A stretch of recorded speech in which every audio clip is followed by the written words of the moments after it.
මම ඉපදුන දවසේ සිනිඳු රෙදි කෑල්ල කොතාගෙන අම්මා මාව ගෙදර එක්කන් ආවේ මට පොඩ්ඩක් හරි හීරෙයි කියලා මගේ ඇඟ.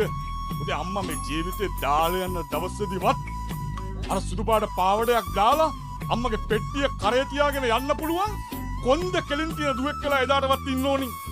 කොන්ද කෙලින් තියෙන පුතෙක් වෙලා පුතේ එදාටවත් ඉන්න ඕනි. ජීවිතේ මෙතෙන්ට ගෙනාවේ අම්මා.